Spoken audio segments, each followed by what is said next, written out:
proposed to build and is being in the process of being built in the east. We want to know how you stand on that gas plant and where you stand as a whole in terms of environmental issues and what adding another footprint to natural gas being used and fossil fuels being used does to our environment and our coastline of the city of New Orleans as a whole. How do you stand on the New Orleans gas plant in the east? Good question. Great question, thank you, Reverend. So for my job, I'm a senior manager at a startup company, and we make real-time monitoring equipment for chemical companies to use, not gas companies, but for chemical companies to use. And one of the benefits is reduced emissions, and they actually get to track those emissions, so they know their level. I think we have a real problem with not actually regulating and enforcing the laws that we have in this state, so that these chemical and gas companies tend to operate without impunity because they do have a lot of money and they buy a lot of political influence. I think that the way that that gas plant, the energy plant in the east came about was not a good look. It came out on a bad scene, you know, with the fake audience that seemed to be in favor for it. So I think anytime something like that happens, you have to question it and evaluate the situation. So I think that the way that it was voted for and went into policy is sort of, it's not acceptable. It's not acceptable. I've been to Europe for work trips, and out there you see a lot of windmills, you see a lot of turbines, and I think we need to, and solar panels, and I think we need to utilize more of that in this state. We have a lot of green space and acreage in this state, and I think we could definitely be generating more solar energy and energy via windmills. So that's something else that I would look at. As far as the energy plant, do you want to know if I support? Yes, please. No, I'm not in favor of it because of the way it came into play. I think it's not fair for the people. The people actually were not heard. All right. So what we have been advocating for is a complete throwing out of, and in fact, Judge Piper Griffin did say that the whole vote should be thrown out, and that's what we continue to advocate for. Would you stand by us in asserting the same? Yes, for a revote. Okay. Absolutely. Thank you. And you all will get the same questions for the other three candidates. We just want to get these questions out to Mr. Willard before he leaves. This is another citizen's question about energy. With the rate case, the media is portraying to everyone that the bills will be lower, and actually some other info have came out that it's going to be higher. So we really want to know how deep everyone is in to making it right. It's not that we do not need the company, but we don't want to pay for something from 30 to 40 to 50 years and ride. Sure. Great point. I think anytime that there is a monopoly in existence, an unfair burden will be placed upon the people. So energy does operate more or less with the monopoly in this state. I think that our energy rates are way too high. You know, I sometimes I get energy bills that are $300. You know, I think that's way too high. So I don't think there was a question. Was there a question? I mean, it sounded more of a statement. Yeah, it's a specific statement, I think, is whether you advocate for lower bills, and would you stand with us? Absolutely. With the rate case, and making the point that with everything going up in the water, I got it. From housing to food to property tax, would you stand with us and say we cannot stand for bills to be higher as well? New Orleans is still a poor city. We have a lot of people living in poverty. And when you place in their hands a $300 energy bill or a $1,000, $1,500 sewage and water bill, you're putting them out of, you know, you're really damaging them. And so I would definitely stand for the people. Look, one of the reasons that I'm running is because I want to serve the people. I've come from a family with a legacy of serving the community. Noonie Man said, Mr. Batiste said that there's no politicians that have served the people since Katrina, and I beg to differ. my aunt was instrumental in returning citizens to New Orleans East. Without her, New Orleans East would be filled with chemical plants and manufacturing plants and whatever else they wanted to put out there. So that's the legacy I come from, and I commit to you that I will always fight for the people. I'm not happy receiving those ridiculously high energy and water bills. And it doesn't seem like that money is needed to sustain our infrastructure, because we still have infrastructure that's crumbling. I drive past light poles that are down. You know, it's dangerous. Thank you, Mr. Willard. One more question. Y'all pardon me because I don't have my glasses. Okay, since one of your goals is infrastructure, how will you lead the people of your district 97 to take action, individual transformative action to offset carbon emissions and to sustain our environment?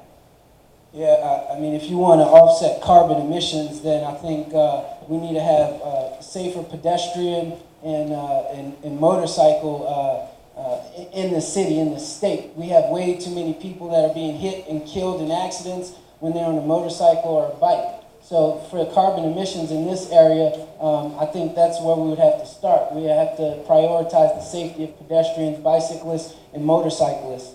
As far as carbon emissions go, one thing that we can do at the state level is incentivize organizations, nonprofits, homeowners to install energy efficient appliances, whether that's a microwave or a refrigerator, reinstate solar tax credits so that we can go green. And the big effort is to restore our coast, right? Because if we keep going at the way we are, our coastline is going to be gone and New Orleans is going to be underwater. So it doesn't matter.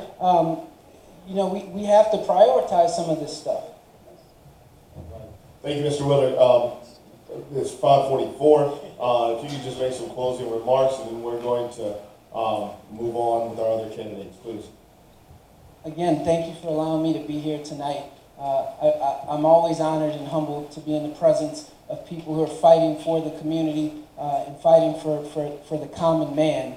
I think that our political structure too often neglects those that do not have power or wealth or connections, and their voices go unheard.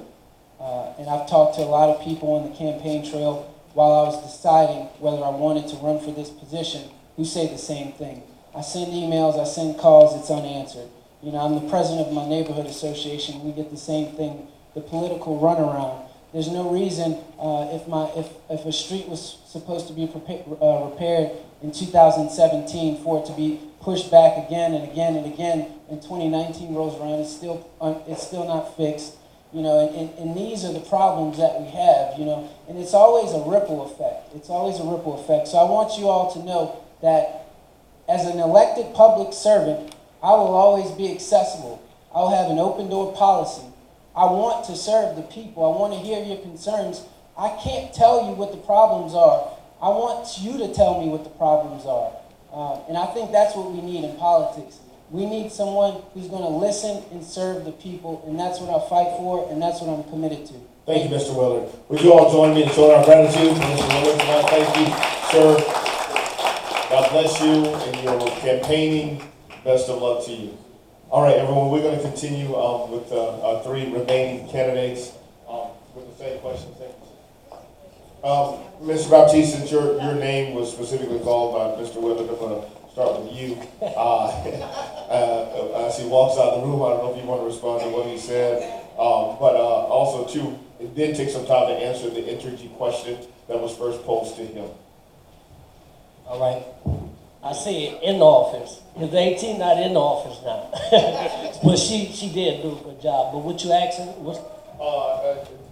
Respond to the question about Entergy and where you stand. As you know, I'm very well familiar, I believe, with the fight that Justice Beyond has fought against Entergy and the non-democratic process that took place in the voting in of the New Orleans East gas plant that will affect us all with high bills and further pollution in our environment. Where do you stand on the gas plant in the East?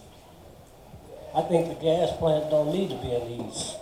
And the high energy bills, They got the meters, they're putting in the new meters, and up north, they caught a fire, their bills was high, so I wouldn't stand for that. But at the end of the day, as a state rep, I'm very disappointed. Well, I'm not the rep now, but I'm very disappointed in our city council because they stood for it, and the people didn't want it, and the people is their boss. So if the people your boss, you should do what the people want.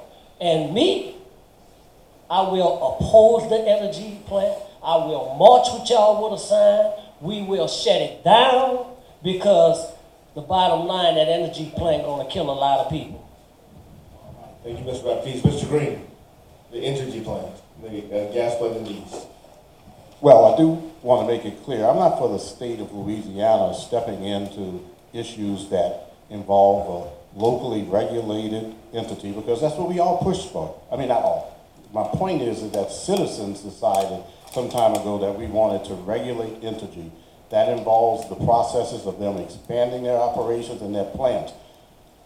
I'm not for calling the state in every time, very honestly, there is something that a city council member votes on that we don't agree with, because we have greater access to our city council members. So without kind of saying that I'm opposed, the fact is that I go out there every day and the plant is under construction. I haven't seen the lawsuit that's going to stop the plant from being under construction. What I really favor is exactly what I favored in my previous comments when I introduced the outline of my platform. Strong regulation and also strong monitoring of emissions. I saw Dr. Joe Bouie, for example, try to get the state to simply, once there had been 3 violations of environmental violations, to be able to strongly regulate or shut down a plant, and it didn't pass. Because very honestly, it's hard to get that done on the state level. So what I will say is that I favor strong use of the state's Department of Environmental Quality to monitor what is going on at Entergy, to reduce the amount of emissions that are necessary, and to do what we can to get more use of renewable energy involved with the operation of that particular plant. The bills are a great concern. I'm the former chairman of the Council on Aging Board of Directors, and we work with thousands of seniors, and it's an incredible burden on them to see a $100 increase in the energy bills. We're seeing an increase in energy bills and also in property tax bills. In fact, I came from a meeting previously of residents of the fairgrounds area who talked about their increases, and there were a lot of citizens. So I favor strong state imposition into the processes to make sure that bills cannot grow at the rate that they have been growing. There should be a cap. And also, I think the state needs to alert seniors to the processes that involve them. Okay. Thank you. All right, Mr. Laurent, same question regarding energy. Like Mr. Green said, it's not under the state purview, but as a citizen, I'm opposed to it, as it was projected to produce 1 billion pounds of toxic waste into the atmosphere, and also make an area that's already prone to flooding that was damaged during Hurricane Katrina, would make them more prone to flooding. So as a citizen, I would not support it. As far as regulated energy, I deal with the high bill cost myself.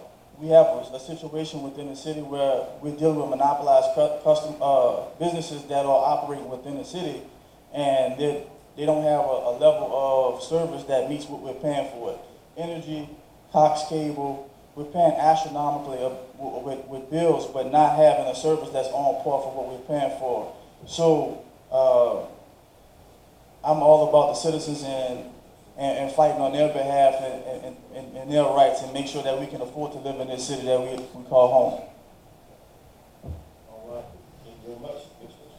Okay, what kinds of remedies would you suggest for our ailing schools in Orleans Parish and statewide? Can you repeat it? I couldn't understand the first.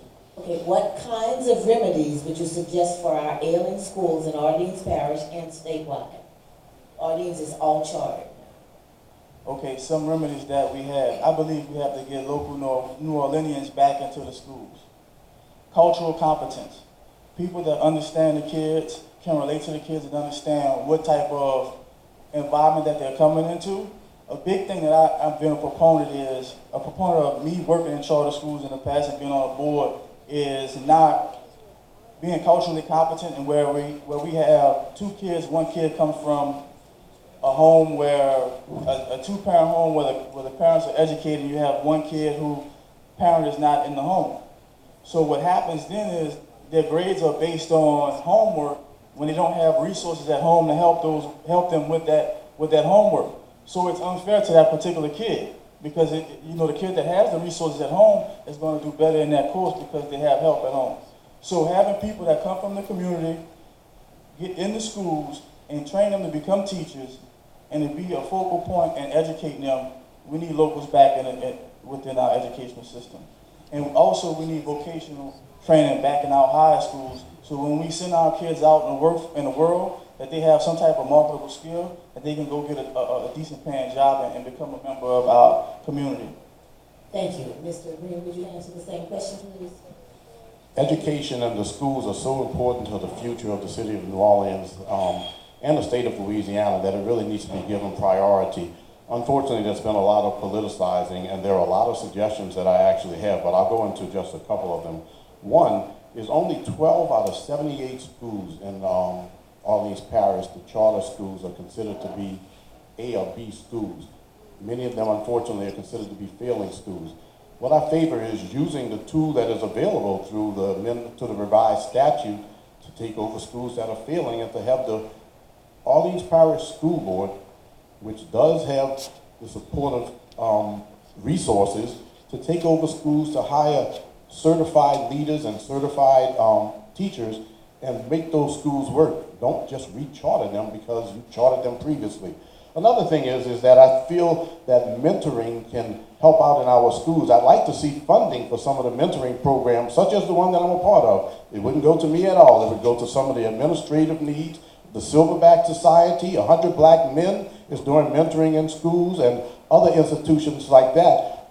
An institution in our community can help by putting young men and women, as the Silverback Society now does, in contact with those who are successful in our community, who can also assist our teachers. I would also pledge that each year I will introduce a bill to increase teacher pay until we get above the Southern average. We keep focusing on, we need to be at the Southern average. Well, maybe we need to be a little bit above the Southern average so we can get some of those teachers back who prior to Hurricane Katrina were really creating some very favorable outcomes in our city. So the bottom line is that we need to focus on institutionalizing mentoring, in my opinion. We also need to focus on working with those schools that have failed, doing something other than rechartering them. And we also need to incentivize our teachers to not only do better, but to come back to our system. And that's going to come back to paying them above the average. Thank you, sir. Mr. Belden, would you do the same question? Yes. The first thing I'll do is, I'm for public schools, because when you look at the charters, they got a 60 as a D. When I was going to school, a 60 was an F. And so what I'll do, I'll bring back the quality teachers that we had in the public schools. I'll fight for them to come back. And if some of them don't want to come back, I'll let them train the people that want to be teachers. But teachers of America, I want to run them out the school system. I mean, they're miseducating our children. Our children can't spell, can't read. By the third grade, they decide who's going to prison. That's how by the third grade, if you can't read or pass a test, that's how they say who's going to prison. So I'll change that. I'll bring in more reading people, more tutors, and mentor, but we can mentor them in the schools, but I'll be in the community trying to get some of the brothers I work with to mentor the school. Then I'll bring back after-school tutoring, because I know when I was in school, I was behind. That after-school tutoring worked. I mean, it worked. We did it at the playgrounds with tambourine and fan. We did it everywhere. It worked because I was behind. I was an F student. But when that teacher took me and she did, after-school tutoring, man, I was a student. It's just what the teachers do, So I want to bring all public school teachers back then, I think they should be paid. They fired them and they didn't pay them. They should have paid those teachers because the teachers deserve it. They shouldn't have been fired. And the other thing I want to do is erase the board. Fire everybody on the school board. The governor said he was going to fire John White. John White hasn't been fired yet.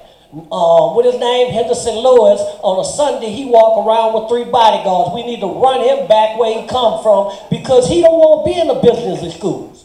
You see what I'm saying? And what they did at Kennedy is a disgrace. Somebody should be in jail. Somebody should be in jail. That's miseducation. Education is the most powerful weapon in the world. You can change the world, but they're miseducating our children. And it's black children being miseducated, you know? So I'm telling you, I'm coming hard. I'll come hard as I can come. And guess what? See the people that's selling us out? You know, I'll be in the meeting. The people that's selling us out, I'm coming on the TV in the neighborhoods and saying, Mr. Johnson sold out, Mr. Jones sold out, because they like to hide. But we got to bring schools back. Karen Carter Peterson, I hope Fox Rich whip her butt. Because she's the problem. See, we got to call them out. Karen Carter Peterson. We got to call all those legislators that was in only one fault, and that was Dr. Bouie. Dr. Bouie fought like a champion, but the rest of them sold him out. The rest of them sold him out. Dr. Bouie fought like a champion. And I would just want to say this. I'm with Dr. Bouie for senator, because we got a fighter girl up there. We got a fighter that's going to march with us. Some nights I call Dr. Bouie at 2 o'clock in the morning, he pick up the phone. That's the kind of person I want. You can call me 6 o'clock in the morning. I'm coming. The kids know I'm coming. You know, they wear Michael Jordans. I tell them, spell Michael Jordan. They can't spell them. You can't play on my team. Thank you, Mr. Batiste. Appreciate your fire. I would just like to take this opportunity to remind those who may have come in late and partook of dinner, to ask if you would please make a donation so that we can have dinner for next week. Thank you so much. Once again. Right now we go. And this is for all 3 of you all to answer. We have a serious epidemic going along the river parishes that I feel you all are aware of. Mr. Batiste, I know you are. You've been there. It's serious. Politics, if your heart is not in it, get out. Because this time around, you're not going to just sit there and collect the money and we get nothing. It's a serious epidemic with the mosaic, whereas they want to take turbine fans and blow it in our waters and in the air. That's going to trickle down to New Orleans. People are dying. Another lady we just buried out there Wednesday. She was a marcher, a fighter on the last march we had for 5 days on her walker. On her walker. So if you running, you plan to run, know this mother saying, we put you in there, this time we about to take you out. So pay attention. The things we do here at Justice and Beyond, that's because our heart is in it. We love to fight for the people, not for ourselves. We're doing this for nothing compared to what y'all are getting paid. So pay attention. I'm coming for mine. We ain't getting paid, Jack. Oh, you getting paid. That's it. Let me do a follow-up question to the education question in our school system, as the question was put, our ailing school system. But, oh, okay. The question is, are you aware of Justice and Beyond's fight in the Coalition Against Death Alley, and standing with those organizations along the river or in the river parishes to fight the many gas the many petrochemical industries that have exploited the people in that area? And would you stand with us in advocating that those factories that are gassing and committing genocide against the people who are ancestors of slaves and who have been pushed out and being killed right now, even as we speak. Would you stand with us in telling the governor that he is complicit in the murdering of men, women, and children along the river? How do you stand? Let's start with Mr. Laurent.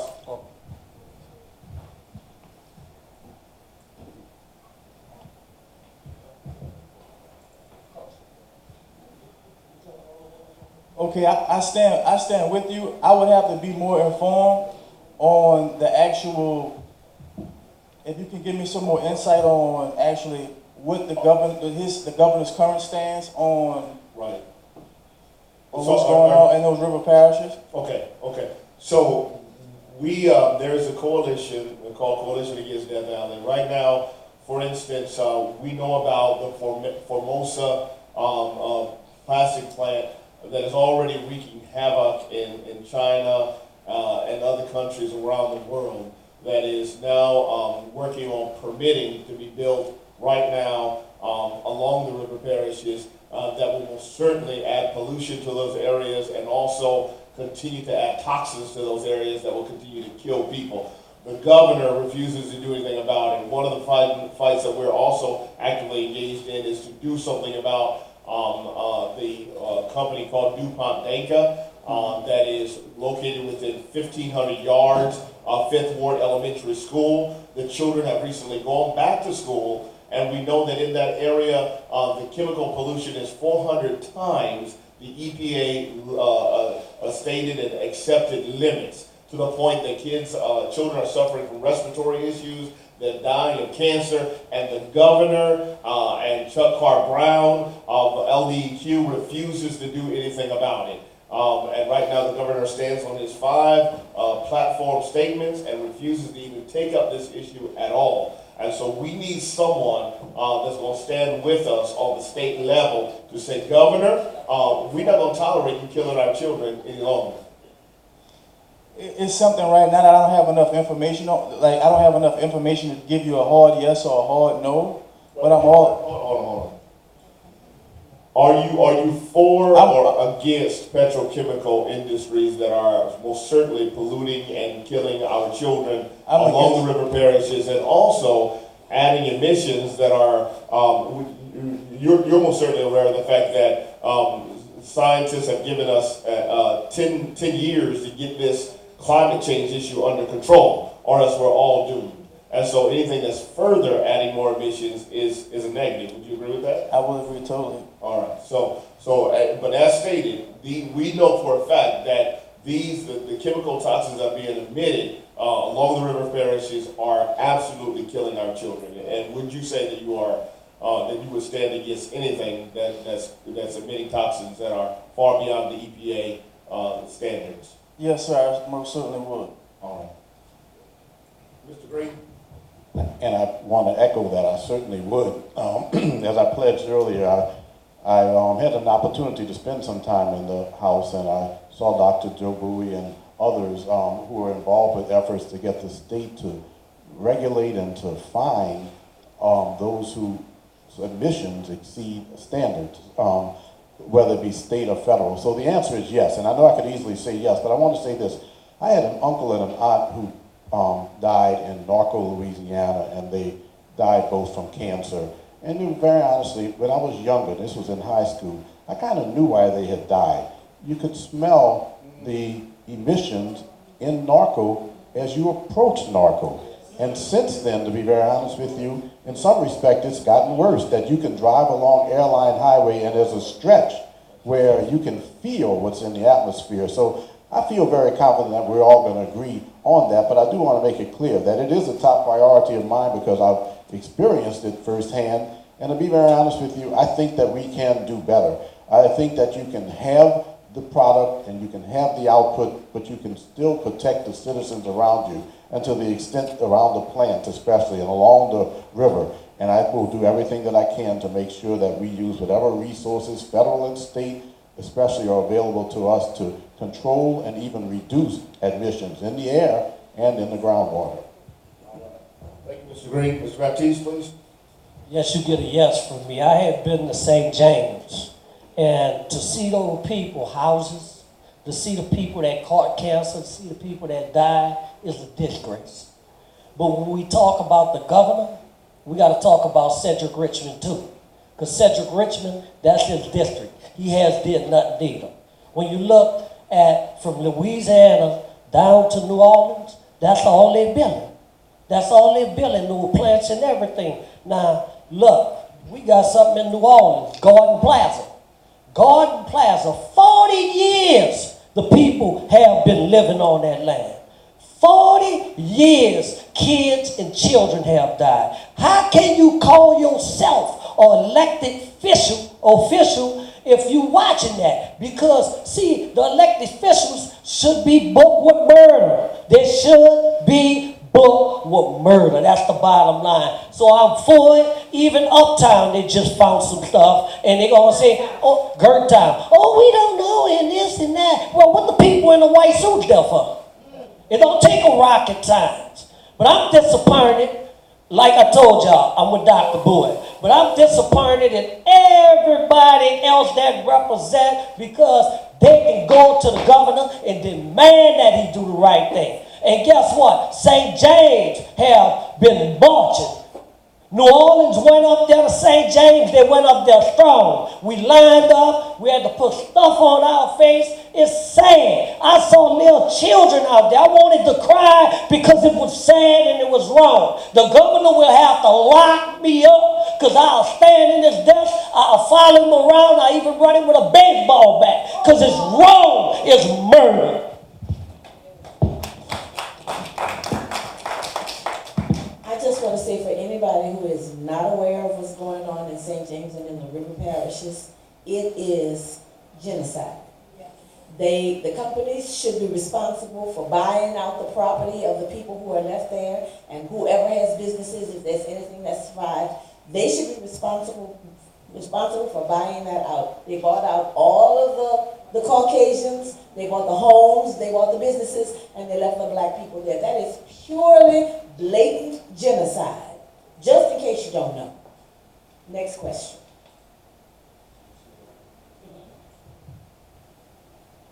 This one states, the Secretary of State is partnering with the Trump voters suppression. Who is this question for? Come on up here and read this question. That's why it feels a tag clock question. Uh-oh, we better pay for tag. I'm sorry for my writing and my spelling. Right now, our Secretary of State is using a computer that was developed by a man named Chris Kobach, who was Secretary of State in Kansas or someplace or whatever. But it is designed to purge voters. 7 million voters are in that machine. The way it purges them, it compares supposedly the names of the people on the list with the names of people who have the same name and voted someplace else. So it is supposed to show voter fraud. It was created because Trump said the 3 million voters that he didn't get were all fraudulent voters by immigrants and other people. So this man was assigned to prove it. And so this same computer is now being used by our Secretary of State to purge voters before the election, but you won't know it till it's after too late, and then he's going to drop that bomb, and when you go in there to vote, you'll be able to. So I want to know what y'all know about that and what you're going to do about it. Thank you, sir. First, I want to answer the question, and then I will tell you, as I mentioned earlier, I have to leave. And I certainly regret that I have to leave, but it's a meeting that I set. As I mentioned, it's for an activity that's going to be benefiting families of incarcerated individuals. It's at my church, and I set it, so I have to go. But very honestly, I will look into that. I will tell you that I'm not totally familiar with that computer or with that system, and I'm going to ask you if you would even give me the spelling. I will look into it, but I can give you a general answer. I know what the purging is all about and why the intent is to purge now, And I will be eternally vigilant as we approach the 2020 elections, because there's a lot of things that are going to be going on that are going to be designed to suppress the vote that did not support our president. In other words, those who voted against the president. And I know that there's a feeling within the parties in power that the negatives associated with this president are going to enhance turnout. Maybe to the point where we see some people standing in line, which is what we should have seen a few years ago. However, the bottom line is that I know that there are going to be efforts made to do that, and I'm going to stand vigilant to make sure that we do whatever we can to disallow the Secretary of State to do anything different than what has been going on in the past in terms of allowing people access to the voting rights that they have. So I will ask you, I will get that information from you, and I promise you that I will be very, very vigilant in that regard. With all due respects, I would like to just say I appreciate the opportunity to be here. It's always good when I have an opportunity to come before Justice and Beyond and or to participate in meetings. I thank the members of Justice and Beyond for your progressive attitudes relative to the development of our community. It has made a difference in many, many respects. And I just want to say that I pledge to work on issues that are very important to Justice and Beyond, because the issues that are important to Justice and Beyond always bend in the direction of making our community better. It's a very unselfish organization, and your work is greatly appreciated. So, should I be elected, I encourage you to feel free to contact me and let me know more than I know. I'll still be coming to meetings, but let me know what I need to know that is going to help to move our citizens along and our community along. I'd like to thank my fellow panelists and express that I regret that I have to leave, but I do want to say that I look forward to being in many other forums with you all, and congratulations for taking a part of the political processes. Running for office is very difficult sometimes, but it's very encouraging to see those who are here now and those who are in this race concerned about the citizens of our district. And I look forward to working with you. I certainly hope to be elected, but I look forward to working with you in any capacity moving forward. Thank you, Thank you Mr. very Green. much. We appreciate you being here tonight. God bless you and your campaigning and in all of your work. Please know that you're always welcome back here at Justice and Beyond. We'll always give you a couple of minutes every time you show up to speak to the people. Thank you very much, sir.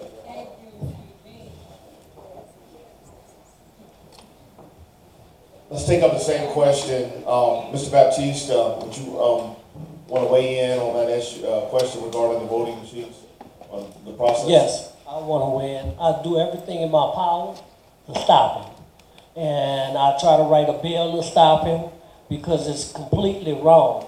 If you look at the 1965 Voting Rights Act, right now, they are taking it apart so we don't have no rights with the Voting Rights Act.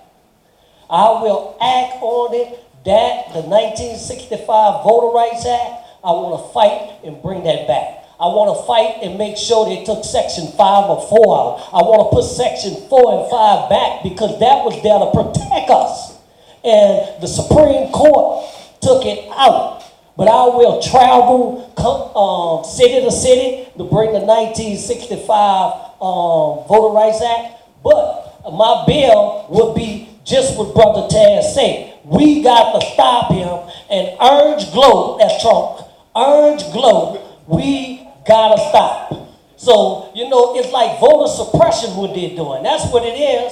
And so, you know what I'm saying? I'm gonna fight hard. I'm gonna come with it. I might be the only one standing. If I win, I might be the only one standing up. But I tell you what, justice behind everybody. If y'all fighting, that's my fight. I'm gonna be in the community. In the community, you can ring my phone, and if you can't get me, call my mama, because she will make me do it. Thank you, Mr. Batiste. All right, Mr. Laurent. That's a tough act to follow. But I have to research the information more in a particular program. But I do stand against any efforts in purging our voters and making it additional obstacles for us to go out and vote next fall for the presidential elections.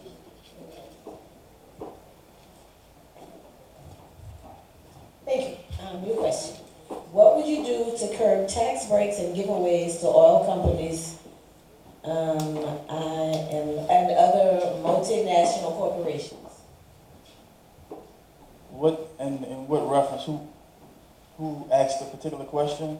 And in a reference to, Anyone, the question is, what would you do to curb the tax breaks and giveaways to the oil companies and other multinational corporations?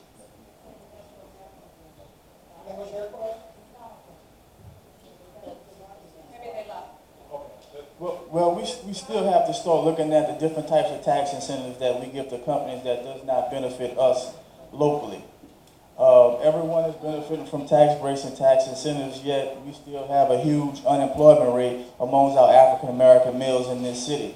We need to start doing business and giving tax breaks to people that give that do business with us and train and have our kids and our young adults employed to be able to be productive citizens in this community. On tax breaks, my thing is this. We will do no taxes. I'll fight for no taxes to be raised, no taxes to be high. Now, our unemployment rate, 50% of the African Americans males don't have a job.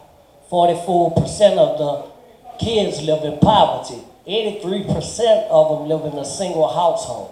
So I think you know, the small businessman, he need a tax break, but oil companies are nothing. Oil companies, they don't need no tax break, but see why they get it, because when you're running in a campaign, they donate all that money to the campaigns. I don't want no money from nothing. I'm doing the grassroots. I ain't gonna owe nobody nothing, and the people is my boss. And if the people don't want it, we don't need it. The next question is hydroelectric power possible on the Mississippi River? It's something that I would have to look into. I'm not well versed in that area. Sir? No? Go into a level. Who question it is? Anyone, is hydroelectric power possible on the Mississippi River?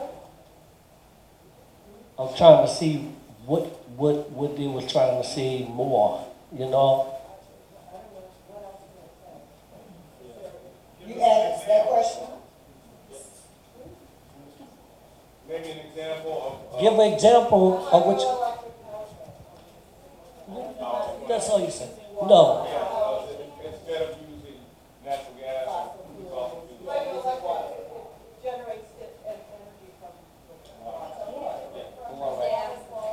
So you saying, is it possible? Yes, it's possible. It's 100% possible. Okay. This one is just a comment on the Garden Plaza situation, the chemical plant and pollution along Cancer Alley. That was me. You've already answered the question to some degree on Cancer Alley, but could you both focus on the Gordon Plaza situation? It was originally called the Agricultural Street landfill, and people who moved on that site, as you know, didn't know there were really, that was really an evil thing. They had no idea that what was underneath them, you know. And so there's a movement now to relocate those folks. And what is your position on that? I fully support it. Actually, I live across, Garden Plaza is about, I would say, about 500 yards from my home, across the canal, but I live very close to it, and I lost a very close family friend to cancer that lived in that area. I absolutely support moving the individuals in that area and get them somewhere that's not a landfill. I support Garden Plaza 100%. I think they should be relocated, and not just relocated, they need to be made whole again, because the government and the city put them on that land, and they already know what was on the land. And I think they have like 40 families left, 45 families left. They should be made whole. They should be given money and everything to be made whole, because it's a disgrace. And a lot of people have lost their lives there, and they just dying off and dying off. Now, they met with the mayor, and the mayor said she got a plan.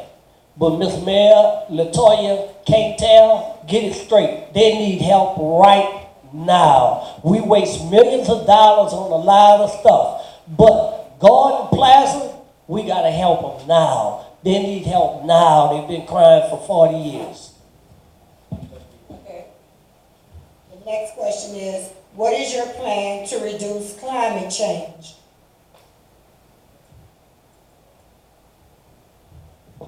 On a locally, that was statewide. All right. So basically, emissions, our carbon footprint, reducing, improving our bike lanes, improving our public service, our public transportation, so individually we don't have as many cars on the street, and having more renewable energy and more things where we use less electricity. That would be my solutions. My solution is travel and find the very best that what city is doing with climate change. I want to know what the other cities are doing. I'm talking about the ones that's doing good with climate change, and I'll try to bring them here and do a summit and see what they're doing so New Orleans can be doing it with climate change. Thank you. The next one is, it's dealing with sewage and water board. What about the reduced rates for seniors, disabled, poor, and lifeline, lower rate structure for residential and small businesses? Say it one more time. Reduced rates for seniors, disabled, poor, and a lifeline lower rate structure for residential and small businesses. Which asking me would I do it? How you stand with that? Well, I support it 100%. And on the seniors, I think they should have a really reduced rate, because they only get $8.95. $8.95, you got to pay water, lights, you got to pay your taxes, which Errol Williams is taking the people's houses on. But I support it 100%, and I think the seniors should be put in a special category where they don't have to pay all that money. Because I met a senior, her bill was $1,900. And we had to go around the community. By me being a Mardi Gras Indian, we had to go to all the people, and we paid her bill. But a senior bill should don't be $1,900. That Sewage and Water Board told them, well, call, we're going to put you in a special plan and rate. That is a lie. I had to catch myself, Pastor. That is a lie.